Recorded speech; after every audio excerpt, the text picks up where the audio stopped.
Genèse 22, à partir du verset 1er. Juste pour précision, c'est mon épouse Sophie donc, qui a partagé avec les sœurs, comme moi je partage avec les frères. Nous ne nous étions pas concertés sur le texte et la pensée à apporter. Et j'étais heureux de voir qu'elle avait pris le même texte. Mais rassurez-vous, ce n'est pas le même message. Voilà, ce n'est pas le même message, mais c'est le même texte. Genèse 22, verset 1er. Après ces choses, Dieu mit Abraham à l'épreuve et lui dit « Abraham ». Et il répondit « Me voici ».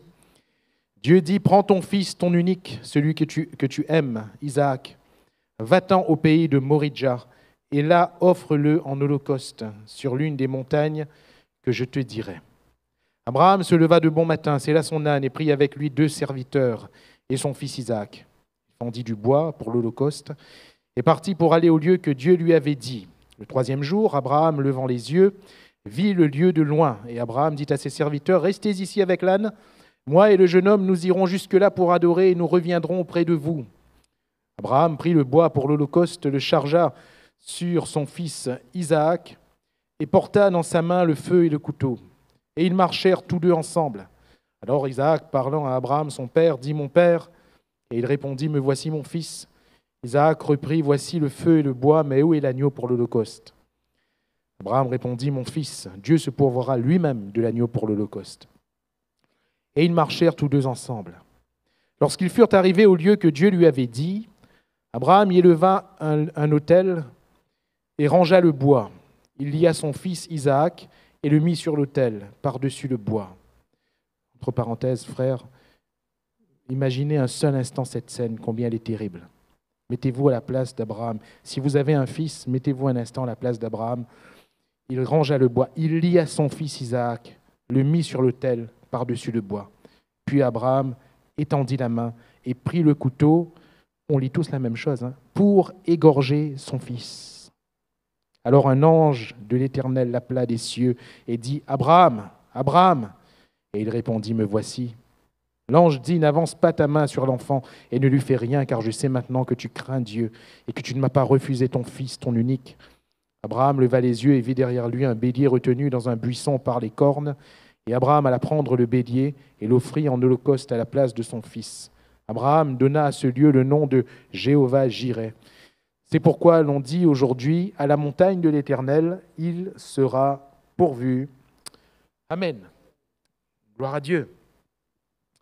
La providence. On dit, à la montagne de l'Éternel, il sera pourvu. Je ne sais pas si vous êtes arrivé de sortir cette parole à quelqu'un. T'inquiète pas, Dieu pourvoira. Ou bien, à la montagne de l'Éternel, il sera pourvu. Jéhovah-Jireh, c'est facile de dire. Mais réalisons un instant tout ce qui s'est passé avant d'arriver à ce point-là. C'est-à-dire que peut-être qu'en tant que proverbe, dans la bouche d'un Israélite lambda, d'un Israélien lambda, puisque c'est une expression juive communément utilisée, ou d'un chrétien lambda, peut-être que ça a une sonorité assez suave. Mais croyez-moi, quand c'est Abraham qui prononce ces paroles, je crois que chaque mot a son poids. Chaque mot. Mes frères, lorsque nous vivons des choses avec le Seigneur, comment les vivons-nous?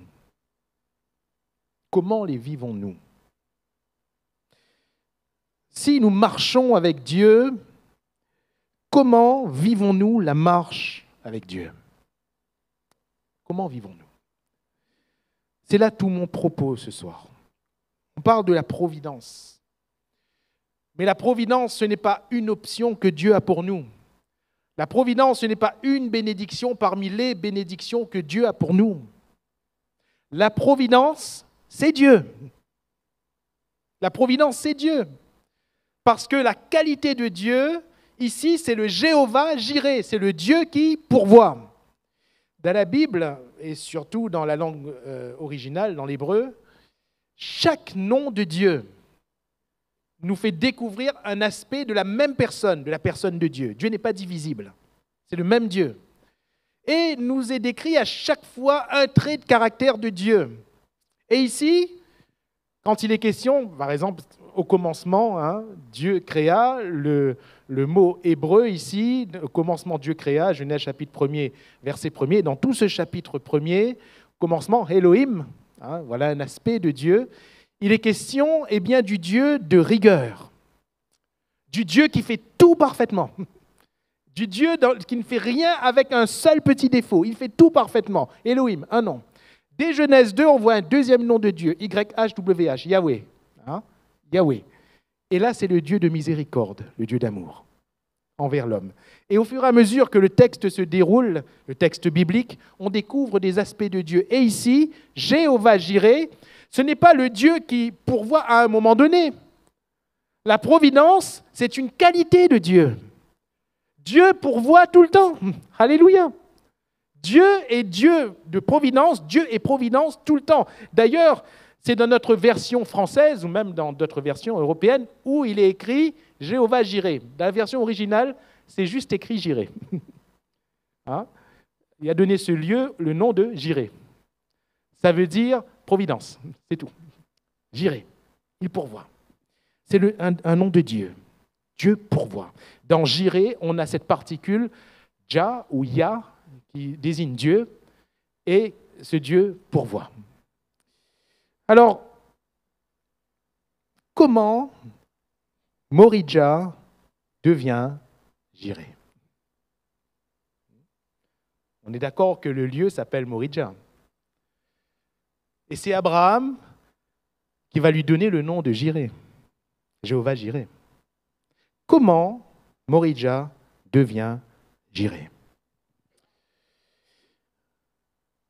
Ça va être tout notre cheminement ce soir. En route, j'ai appelé ce message, en route vers Jireh. Normalement, c'est en route vers Morijah. Mais en route vers Jireh, et les deux finalement se confondent. Morijah signifie quoi? Morijah signifie le lieu que Dieu montre.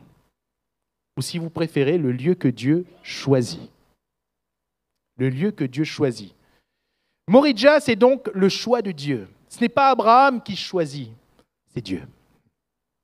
C'est Dieu. Et cela me parle d'un plan qui n'est pas le mien, qui est celui de Dieu.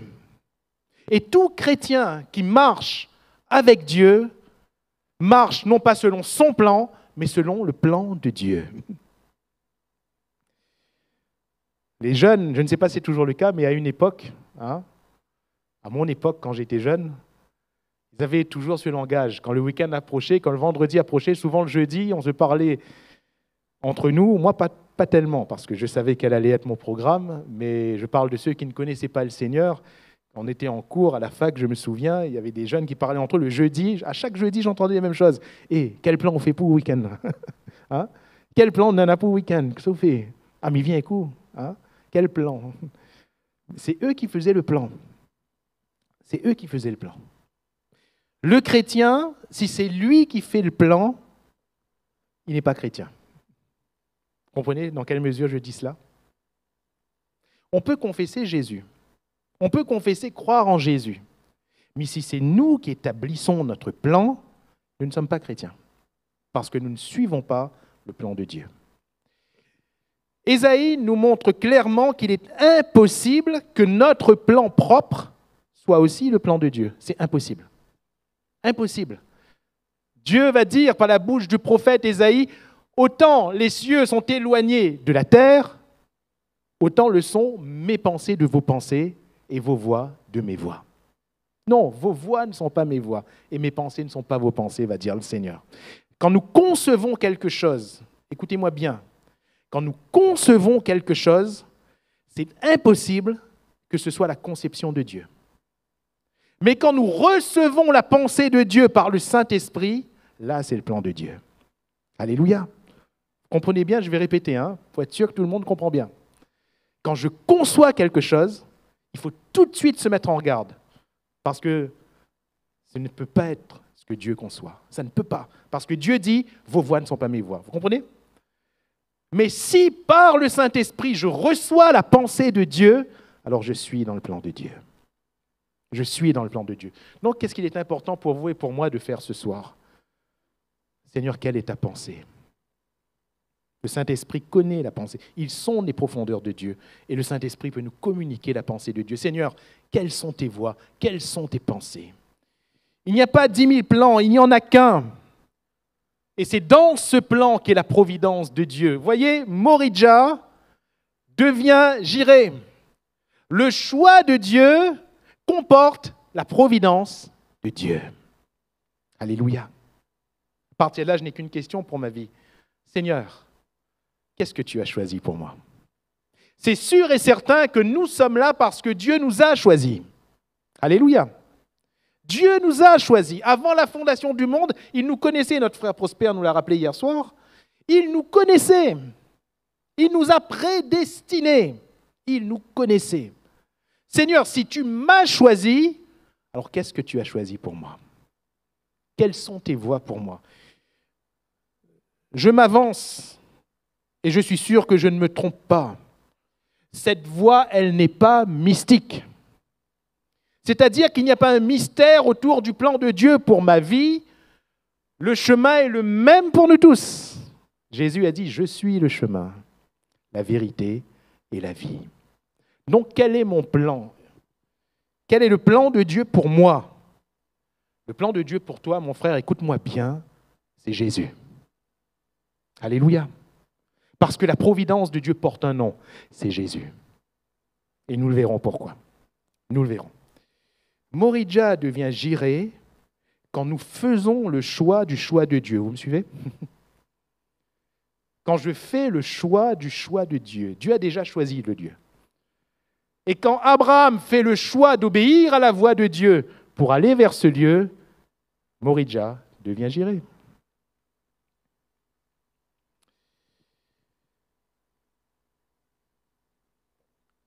Alors, il y a une œuvre. Nous parlons beaucoup de la foi d'Abraham. Nous parlons beaucoup d'Abraham, le père de la foi.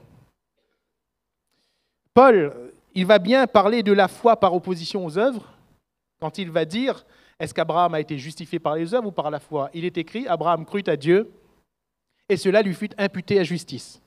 Et cela a eu lieu avant la circoncision, pour montrer à ces églises qui étaient touchées par des fausses doctrines, que, il ne fallait pas judaïser pour être sauvé. Ce n'était pas un impératif. C'est-à-dire qu'il ne fallait pas se faire circoncire et obéir à la loi de Moïse pour être sauvé.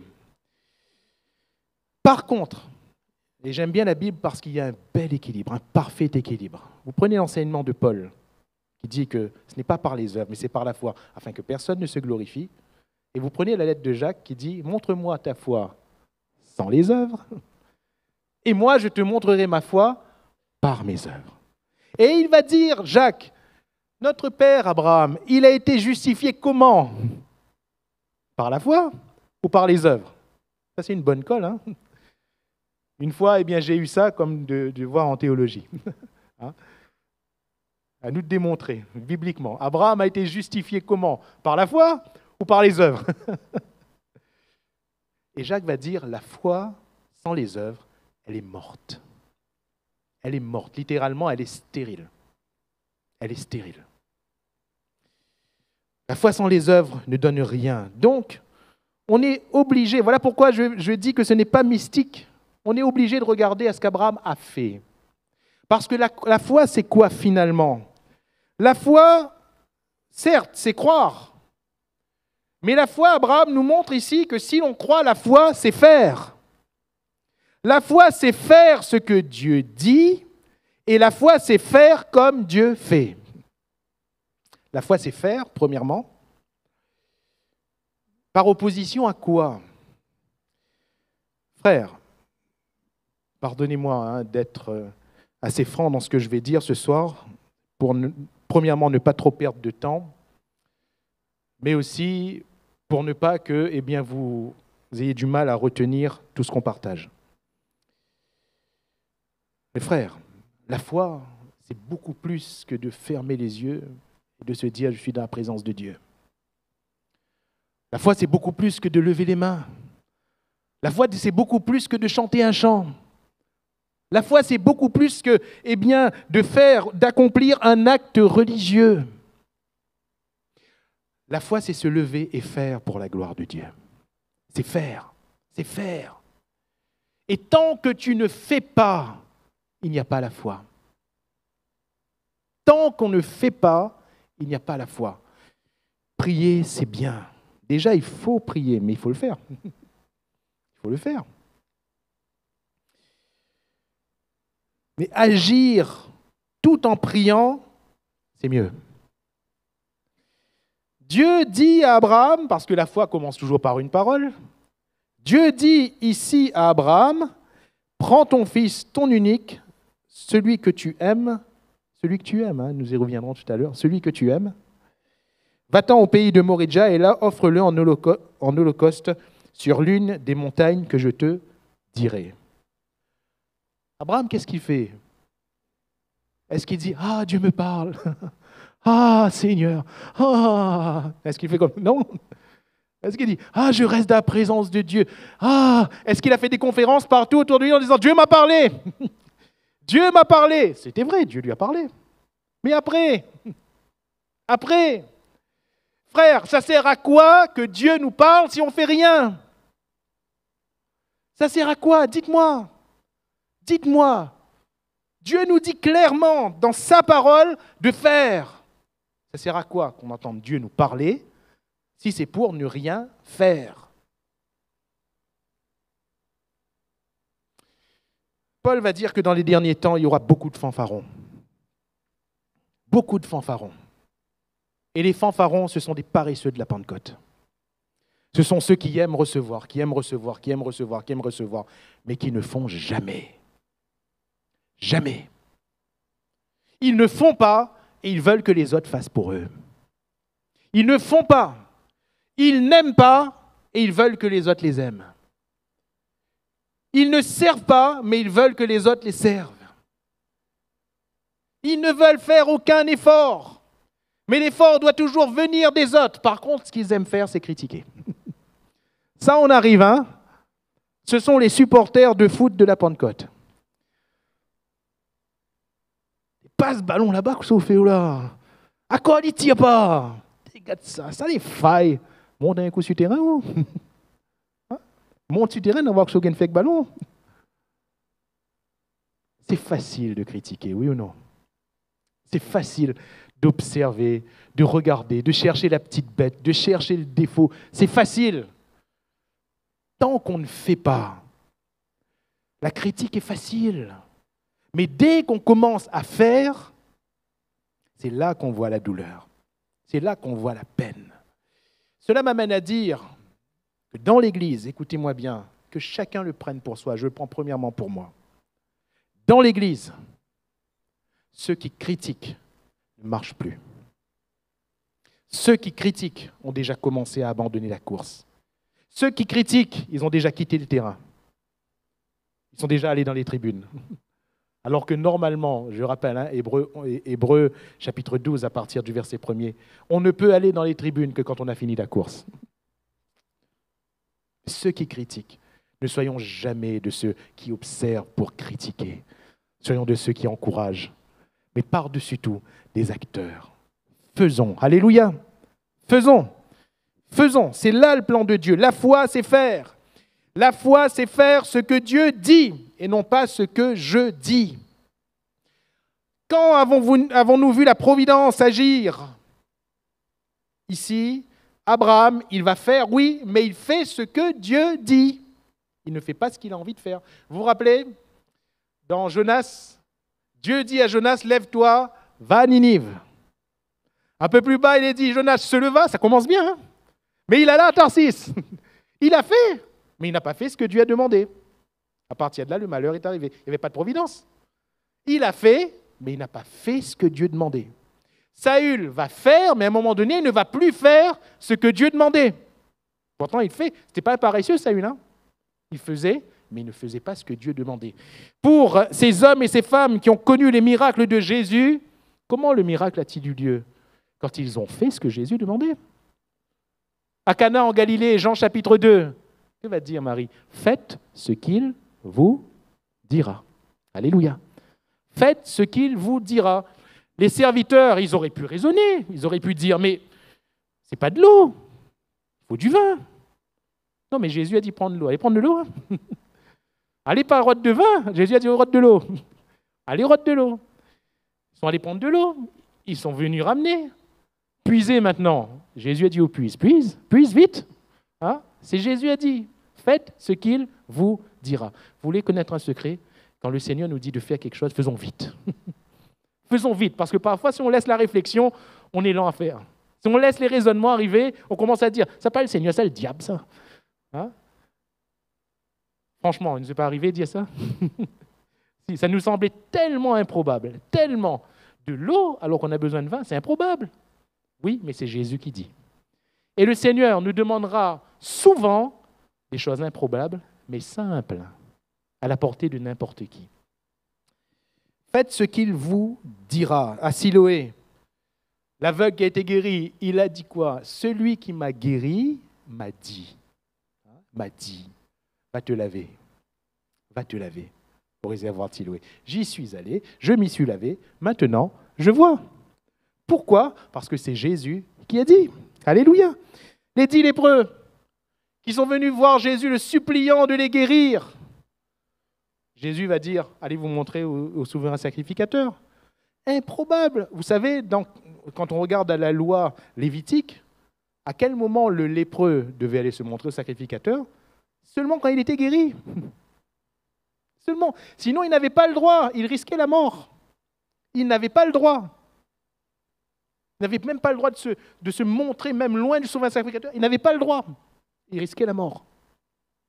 Aucun impur, c'est écrit, aucun impur ne devait s'approcher du temple. Aucun impur. Aucun impur. Donc, s'il raisonnait, qu'est-ce qu'il se disait? Jamais, on n'est pas guéri. Qu'est-ce qu'on va faire devant le souverain sacrificateur? On n'est pas guéri. Oui, mais c'est Jésus qui a dit. C'est improbable. C'est Jésus qui l'a dit. Allez vous montrer. Allez vous montrer. Et pendant qu'ils allaient se montrer, il se trouva, nous disent les Écritures, il se trouva qu'ils étaient guéris. Alléluia. Faire ce que le Seigneur dit. Parfois, on n'est pas tout à fait sûr de ce que le Seigneur dit. Parfois, on n'est pas tout à fait sûr de tout comprendre de ce que le Seigneur dit, n'est-ce pas? Vous voulez être sûr? C'est simple. Faites ce qu'il fait. Vous voulez être sûr d'être dans la foi? La définition profonde d'une vie de foi, c'est une vie qui fait ce que Dieu fait. Qu'est-ce que je veux dire par là, faire ce que Dieu fait? Il y a des choses que Dieu fait qui nous est impossible à faire. Ce n'est pas de cela dont je parle. Dieu fait des miracles, je ne peux pas faire des miracles. Il y a des choses que Dieu fait. Dieu peut sauver une âme, moi je ne peux pas sauver une âme. Vous comprenez? Par contre, c'est par la foi, nous dit l'Épître aux Hébreux, qu'Abraham offrit son fils. Pourquoi c'est par la foi? Vous voyez ce jeune homme, la trentaine presque dans ce passage, ce n'était pas un petit garçon, hein, c'était un jeune homme. Dans ce passage, il porte son bois sur le dos et il monte cette colline. Il monte ce mont. Ça ne vous rappelle pas quelqu'un qui portait aussi son bois et qui à un moment donné ne pouvait plus porter parce qu'il n'avait plus de force et qui montait sur une montagne pour vous et pour moi. Ce mont était aussi un Moridja parce que c'était le choix de Dieu. Ce mont s'appelait Golgotha. Et c'est là où le Père a emmené son Fils, où Dieu a emmené son Fils à la mort. Mais la différence entre le Golgotha et ce Moridja-là, c'est que là, à Golgotha, le Fils n'a pas été épargné. Le Fils n'a pas été épargné. Au moment où le couteau a été levé, au moment où les clous ont été plantés, il n'y a pas eu de voix qui a dit « arrête ». Jésus est mort pour nous. C'est Dieu qui l'a conduit. C'est le Père qui a conduit le Fils. Et que fait Abraham des années avant? Il fait la même chose que Dieu fait. Alléluia. C'est quand même profond, mais ce que je vous dis là est très biblique. Très biblique. Un tout petit peu de théologie. Vous êtes d'accord? Tout petit peu de théologie. La foi, croire en Dieu, c'est imiter Dieu. Si je vous donne quelques exemples, vous allez très vite comprendre. Abel, la Bible nous dit que c'est par la foi qu'il offrit le sacrifice. Un sacrifice meilleur que celui de Caïn, qui a été agréable à Dieu. Vous savez pourquoi? Pourquoi est-ce que c'est par la foi? Parce qu'Abel a fait ce que Dieu a fait. Caïn a offert des fruits, de la récolte agricole. Abel, lui, il a dit non, je ne vais pas faire comme ça. Moi, je vais offrir un animal. Pourquoi? Non seulement parce que des années plus tard, Dieu offre l'agneau de Dieu qui ôte le péché du monde, mais avant Abel, il y a quelqu'un qui a offert un animal pour couvrir la honte de l'humanité. Et ce quelqu'un, c'était Dieu lui-même. Dans ce jardin d'Éden, Adam et Ève étaient nus. Dieu les a recouverts comment? Une peau d'animal. Oui, mais cet animal, il fallait bien tuer cet animal. Il fallait que cet animal meure. Vous avez déjà essayé d'enlever la peau d'un animal vivant d'autre? Quoi d'ailleurs? Peut-être vous va attraper un peu la poêle, mais la peau est compliquée. Il fallait que l'animal meure. Il fallait que cet animal soit immolé pour que sa peau recouvre la nudité. Vous voyez, par la foi, parce qu'Abel a fait que faire ce que Dieu a fait. Donc il s'est dit, ça va être agréable à Dieu. Alléluia. Nous voulons être agréables à Dieu. Imitons Dieu. Voilà pourquoi Paul va dire, soyez des imitateurs de Christ. Ou il va dire ailleurs, soyez mes imitateurs comme je le suis moi-même du Seigneur. Car la foi, c'est faire comme Dieu. Jésus a aimé, je dois aimer. Jésus a pardonné, je dois pardonner. Là où Jésus a repris, je dois aussi reprendre. Jésus a été fidèle, je dois être fidèle. Jésus a rejeté, je dois rejeter ce que Jésus a rejeté. C'est ça la foi. Et c'est là où tout est pourvu. Alléluia. Ce que je vous décris ici n'est pas une mince affaire, parce que ce n'est pas ponctuel. Ce n'est pas quelque chose qu'on fait un coup et c'est bon. Alléluia. Dieu ensuite nous bénit, la providence est là. Non. Il a fallu 3 jours de marche. 3 jours de marche. Qui sait pratique la marche ici? Lève la main, pas besoin d'avoir peur. Ouais. Soyez fort, moi, ne me fais pas ça. Qui ça a déjà fait grand raid? Ici. Le frère a déjà fait grand raid. Combien de temps de marche? Oui. 46 heures. Waouh, presque 2 jours. 2 jours de marche. Pendant que tu marches, frère, 46 heures. Avec point d'affaire, tu tournes la tête. La tête, le cerveau, pardon, ça n'arrête pas de tourner, ça. Et quand le cerveau, il tourne, quoi nous dit? Et que ça m'a pouffé, moi, là. T'es mis ça à tuer mon garçon? Seigneur, ça c'est où ça? Que ça m'a pouffé. Si mon garçon est mort vraiment. Que ça, mon madame, ça dit à moi. Tellement de choses peuvent venir, tellement de choses. Nous sommes humains. Le doute vient, oui ou non? Arrêtons avec les mythes, la foi. À moi, m'y croire, frère. Hein? À moi, m'y croire. Dieu comme fait, du début jusqu'à la fin, m'y croire. Frère, nous doutons, oui ou non? Oui, nous peut dire oui. Ce n'est pas un péché. Le péché, ce n'est pas quand vient le doute. Le péché, c'est de cautionner le doute. Le péché, c'est d'agir en fonction du doute. C'est ça le péché. Pierre a commencé à couler quand, en doutant, il n'a pu garder les regards sur le Seigneur. S'il continue à croire, le doute peut venir. Les bruits des vents, c'était toujours là. Mais s'il continuait à marcher dans la même foi, il n'aurait pas coulé. Les doutes viennent. Et les doutes sont venus, j'aimerais le dire, sont venus dans l'esprit de cet homme qui est comme vous et moi, Abraham. Ce n'est pas un surhomme. Ce n'est pas un surhomme. Les doutes sont venus. Mais Abraham a gardé la foi. Abraham a chassé le doute. Parce que la véritable foi, ce n'est pas avoir 0 doute. La véritable foi, c'est rejeter le doute. Alléluia. C'est rejeter le doute. Donc, quand nous marchons par la foi, rejetons le doute. Frères, il y a un Jireh qui nous attend. C'est le Moridja, le choix de Dieu. Et là-bas, tout est pourvu et nous sommes en route. Alléluia. Nous sommes en route. Et sur cette route, il y a le doute. Sur cette route, il y a la souffrance d'un père qui va offrir son fils. Psychologiquement, c'est dur.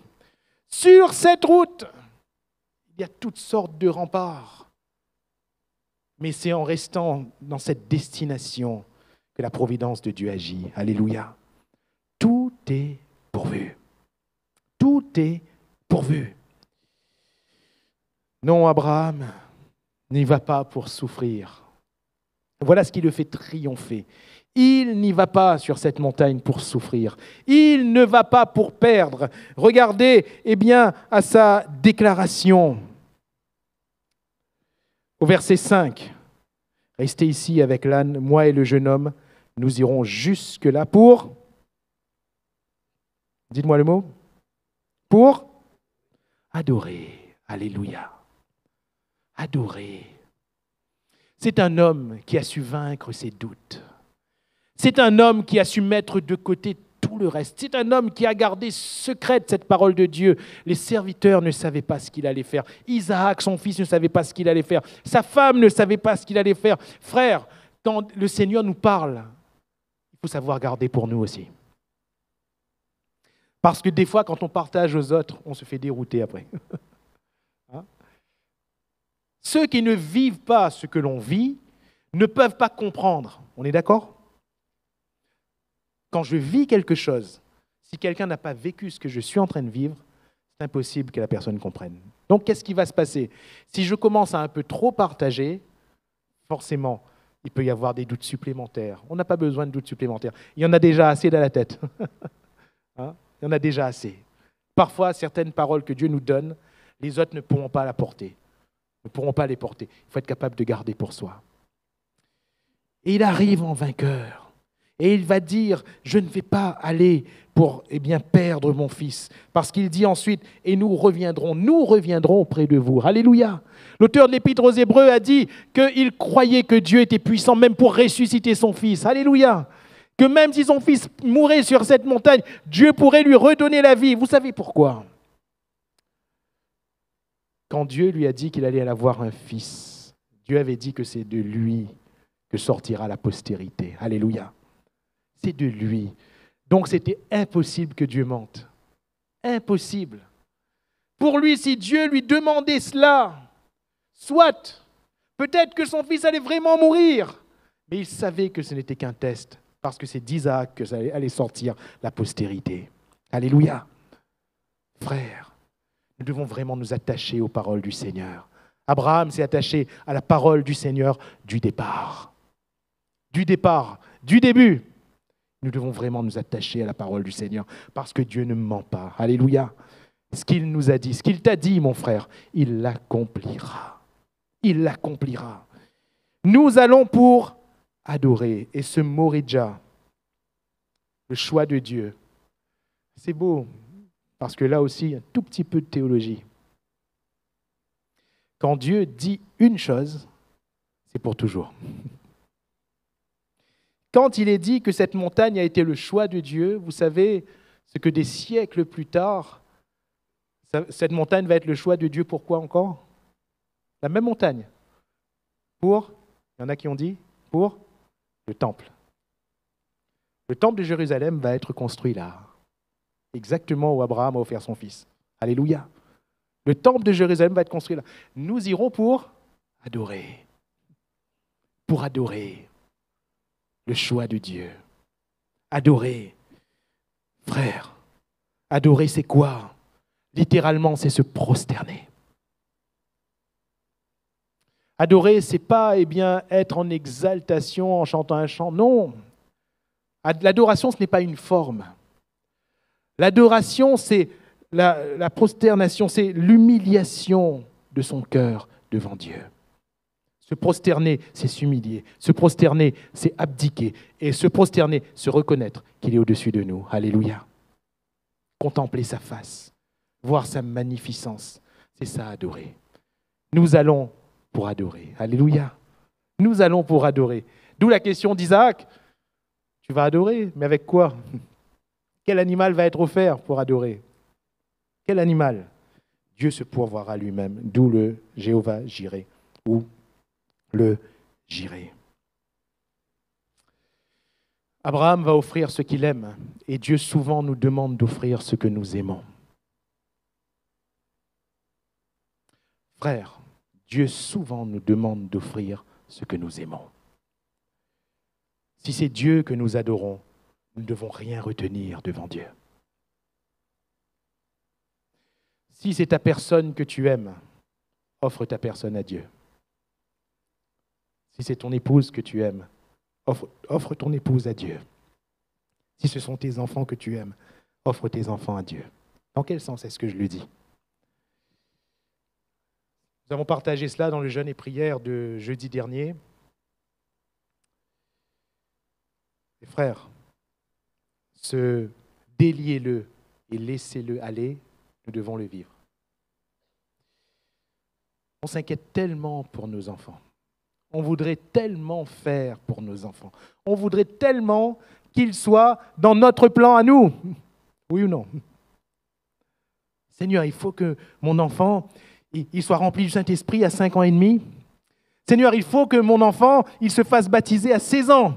Seigneur, il faut que, il te serve. Il faut qu'il te serve. Moi, Seigneur, je veux qu'il te serve dans la musique, dans les chants, dans le pastorat.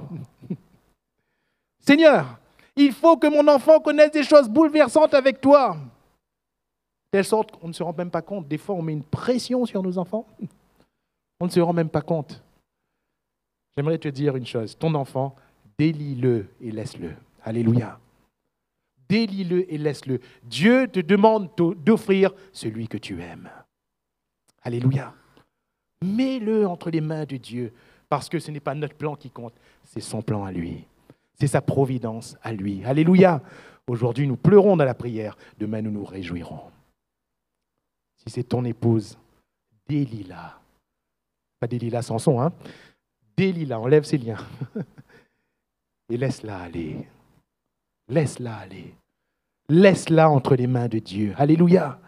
Dieu saura toucher son cœur. Dieu saura lui faire comprendre mieux que toi. Mais laisse-la. Alléluia. Ne lui mets pas la pression, de pression inutile.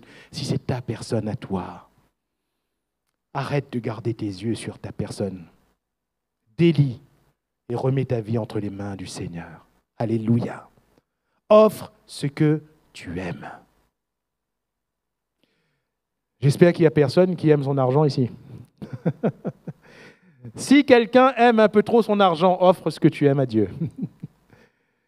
J'espère qu'il n'y a personne qui n'est idolâtre de son travail ici. Si ton travail prend tout ton temps, remets ton travail entre les mains de Dieu. Comprenez? Ce que tu aimes. Ce que tu aimes. J'ai connu quelqu'un, je vous dis ça, c'est pas pour rien, j'ai connu quelqu'un, un chrétien, il se levait à 4 heures du matin pour aller travailler, tellement qu'il aimait son travail. Son travail commençait à 8 heures. Il se levait à 4 heures du matin. Il habitait pas loin de son travail. 4 heures du matin. Il arrivait avant tout le monde, il préparait tout. Dans le bureau, il préparait tout. Ensuite, il allait faire son travail pendant toute la journée. Ensuite, quand les employés quittaient le bureau, lui, il restait là. Il aimait tellement son travail. Il rentrait chez lui le soir, il était à peu près 18h30. Oui, mais il avait une femme. Et cette femme l'a quitté et est partie. Il avait des enfants. Ses enfants l'ont renié. Il avait une santé. Il a fait un AVC. Son travail, c'était son idole. Et pourtant, il aimait Dieu, quelque part. Il aimait Dieu. Mais son travail était devenu son idole. Frère, remets ton travail entre les mains de Dieu. Ce n'est pas parce que tu travailles plus et d'arrache-pied que ton travail va réussir. Tu fais ce qu'il faut, c'est suffisant. On ne doit pas vivre pour travailler, disait quelqu'un, mais travailler pour vivre. Adorer Dieu, voilà quel est le but de notre vie. Et c'est ainsi que Moridja devient Jireh, en passant par Jérusalem, le temple où on adore le Seigneur. Alors, comprenons-nous, frères, vais pas m'étendre davantage, il y aurait encore quelque chose à dire, choses au pluriel à dire. Mais je vais m'arrêter là, parce que nous devons saisir et comprendre que finalement, le plan de Dieu, premièrement, comme on l'a dit, il nous dépasse. Il nous dépasse. Il est au-dessus de nous. Abraham était loin de s'imaginer tout ce que Dieu avait préparé, mais il a cru. Il a cru. Le plan de Dieu nous dépasse, mais nous devons croire. Alléluia. Sur cette montagne, j'aime bien le mettre comme ça, dans cette image. Sur cette montagne, c'est la première fois où je crois que l'homme a découvert, on avait déjà découvert un arbre à pommes, ça s'appelle un pommier. On a découvert un arbre à orange, ça s'appelle un oranger. C'est la première fois qu'on découvrait un arbre à bélier. Hein? Un arbre où un bélier était suspendu comme ça, était accroché comme ça, par les cornes. Un arbre à bélier. Pourquoi ? Parce que Dieu a pourvu. Et quand Dieu pourvoit, ça nous dépasse. Ça nous dépasse. Il fait des choses inimaginables. Abraham a vu ce que Dieu a fait parce qu'il est allé au bout. Alléluia. Au bout de quoi ? Du choix de Dieu, du plan de Dieu. La providence de Dieu est dans le choix de Dieu, dans le plan de Dieu, pas dans ton choix, pas dans ton plan, dans le plan de Dieu, dans le choix de Dieu. Seigneur, qu'est-ce que tu me dis ce soir ? Seigneur, quel est ton plan pour ma vie ? Et la réponse est simple, c'est Jésus. Alléluia. Si nous faisons ce que Jésus dit, si nous faisons ce que Jésus fait, mes chers frères, ça porte un nom, ça s'appelle la foi. Ça s'appelle la vraie foi, elle est là. La vraie foi, elle est là. La foi, ce n'est pas être opportuniste. La foi, c'est simplement être là où Dieu veut que nous soyons et nous voyons les choses de Dieu se produire. Alléluia. C'est incroyable, hein ? On parle souvent, on est entre frères, on peut parler un peu de foot. Hein. Je disais à un frère tout à l'heure, s'il nous l'avait dit à soi, nous garder un match football avec un grillade, on aurait le double de frais à soi. Voilà, un petit côté humoristique, mais je suis quand même heureux de voir tous ceux qui ont répondu à cet appel. Vous avez déjà remarqué qu'il y a des joueurs qui courent derrière le ballon et il y a des joueurs qui attirent les ballons. Je ne sais pas si vous avez déjà remarqué ça. Hein ? On parle de grands noms, hein, à l'époque, Platini, Zidane, hein, pas Mbappé, non, là, il est plus bon lui. Des grands noms comme ça, on a l'impression que là où ils sont, le ballon vient. Là où ils sont, ils ne courent jamais derrière le ballon. J'aimerais vous dire que si nous vivons le plan de Dieu, frère, mais il va mettre en créole, nous ne courons jamais derrière. Parce que c'est la providence. Alléluia. Dieu il y a déjà tout prévu, tout pourvu. Nous marchons par la foi et non par la vue. Nous pleurons aujourd'hui. Le soir, les pleurs, nous dit le psalmiste, et le matin, l'allégresse. Alléluia. Nous souffrons, mais c'est pour un temps. C'est par la souffrance que Dieu, nous l'avons entendu hier soir, c'est par la souffrance que Dieu nous forme, nous façonne. Nous ne souffrons pas pour rien dans le plan de Dieu. Nous ne souffrons pas pour rien. Nous souffrons pour mieux connaître ce que Dieu fait de nous. Mais restons dans cette destination. Restons dans cette providence. Restons sur ce chemin qui nous conduit dans le choix de Dieu, afin que nous voyions la gloire de Dieu, le Jireh, et que nous puissions adorer Jérusalem. C'est la même montagne. Alléluia. C'est le même plan pour chacun de nous.